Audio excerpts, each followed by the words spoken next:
Hello, my name's Paige. Welcome to my channel.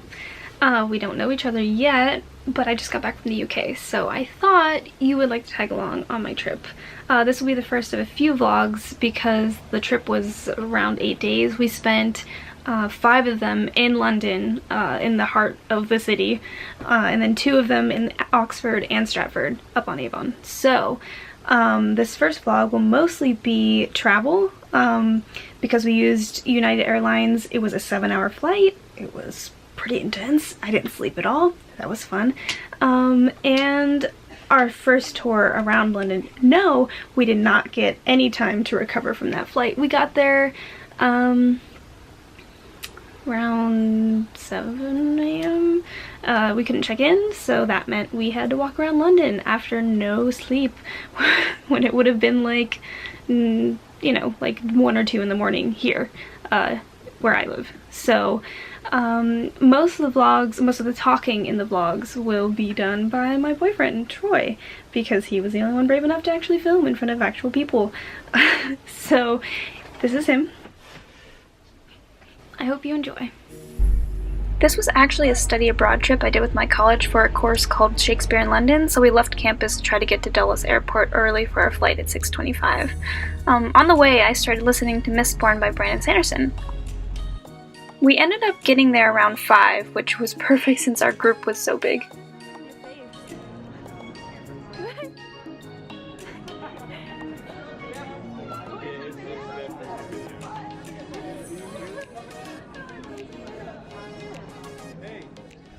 So this is us on the plane. We had an overnight flight, 7 hours around, so I was hoping I would be able to sleep. That didn't happen. It was bigger than I anticipated. I thought that like I would have no legroom, which granted I didn't have that much. We got the cheapest seats possible. We were a school group, but it was much bigger than what I'm used to, because the last time I was on a plane, it was to go to Florida and there were like 2 rows and with like 2 seats on the other side. So. But thankfully, to curb my plane anxiety, they had a lot of movie options. So I didn't watch any movies going there, but on the way back I did watch Crazy Rich Asians again, and the second Fantastic Beasts.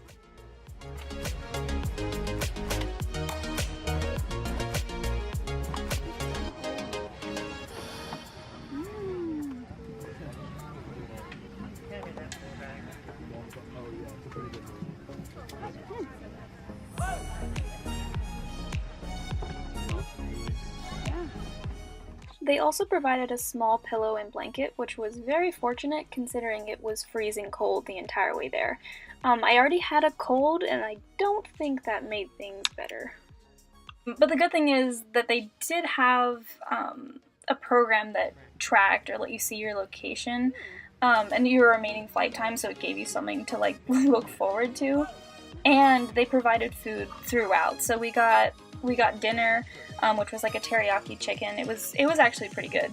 And then we got snacks. We got unlimited, they came through so often. We got unlimited drinks. You could get free beer and free wine.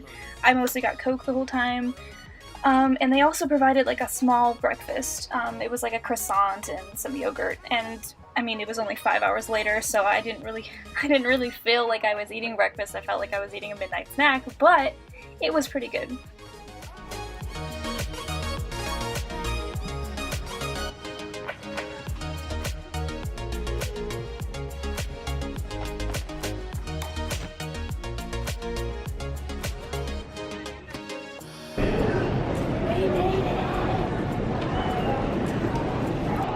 It's been fun so far. Landing was actually really smooth. Very smooth, actually. I'm sure you could agree. Sure. Yeah, really good. I don't think any kind of landing is smooth for Paige.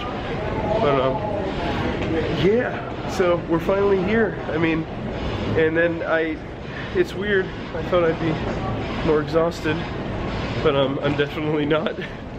I don't know. I could crash later. I took both parts.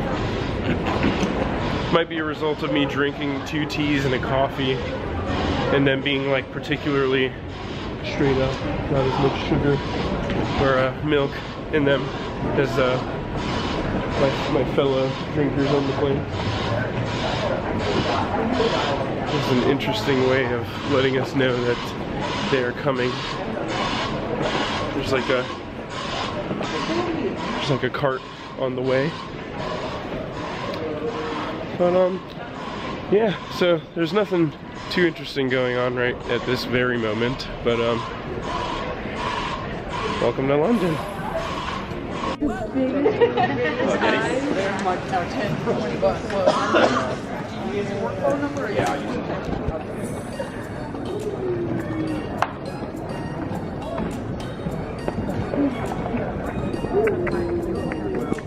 So after we got through customs, we got on this bus and we headed straight for our hotel that we were staying in the city.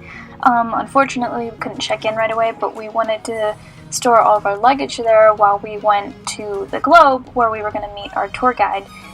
She was going to give us a tour of Shakespearean London, so you're about to see us kind of wandering around lost for a little bit, and then finally making our way to the Borough Market and different places about Shakespeare.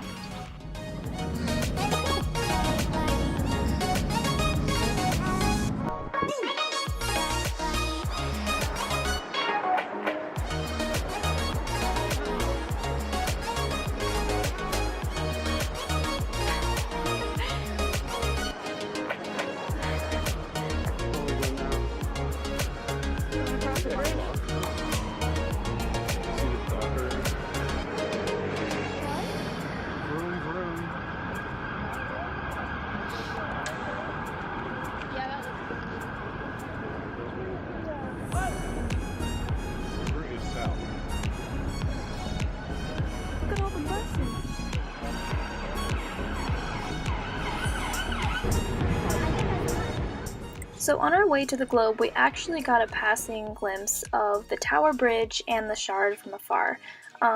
We did end up returning to the Tower Bridge when we went to go see the Tower of London, and it was absolutely beautiful. You'll see that in the future vlog, but I didn't end up returning to the Shard. Even though I've heard it's really beautiful close up, I also know it's pretty expensive. When we finally got to the Globe to meet with our tour guide, she took us through the Borough Market. We kind of went through the back so I could see the back of the stalls as they were cooking things. It smelled really good and I was really hungry. But we ended up stopping at the Southwark Cathedral because she told us that Shakespeare himself used to be a part of the parish, and so did John Harvard, aka the founder of Harvard University, so that was pretty interesting. After that, we passed by the Winchester Palace, built in the 12th century by the Bishop of Winchester. The Palace of Winchester actually has its own prison, the Clink Prison, which I have a tour of in my upcoming videos, but it was destroyed by a fire, so the only thing remaining is basically this part of the Great Hall and the Rose Window, which now holds a medieval garden. We also saw the Golden Hind, which was once sailed by Sir Francis Drake in the 16th century. So after we left the Winchester Palace, we ended up going under the Southwark Bridge to see the Frost Fair stone slabs that they have set up there. Basically, they depict the frost fairs that used to happen in London in the 17th century, where basically, at the time, I guess it was feasible, the River Thames would freeze over completely and the people of London would go and basically have a huge party on the ice. So they would set up actual stalls for food and games and celebrate the winter. And we basically went there because Shakespeare would have experienced at least a couple during his lifetime. So that was pretty cool to see. It's basically a map of the festivities, so our tour guide took us through slab by slab to just explain what we were seeing. We also saw the Shakespeare mural on Clink Street. It was actually done by an Australian artist, and if you look closely, it's actually a bunch of splotches of color put together, so it's kind of an artistic interpretation of Shakespeare. And it's so close to the Globe, so I guess that's what makes it kind of cool, because you come out from under the bridge and you turn and you just see Shakespeare's face.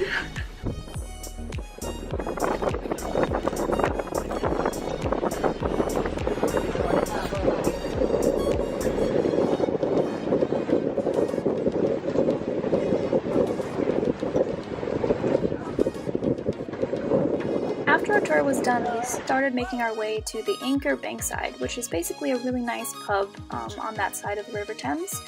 This was supposed to be our welcome dinner, and I ordered fish and chips, which is no surprise.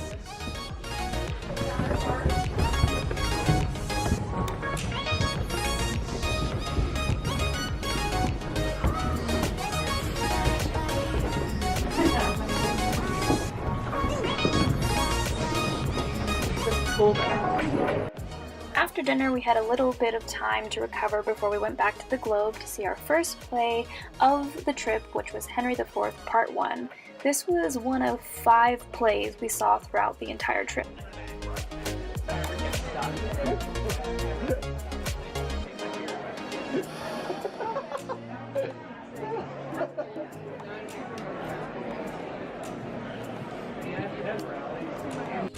So, that's it for this vlog. I hope you stay tuned because I will be uploading at least 2 more. I have a lot of footage from King's Cross, the Harry Potter store, the Tower of London, Westminster Abbey, so please stay tuned for that.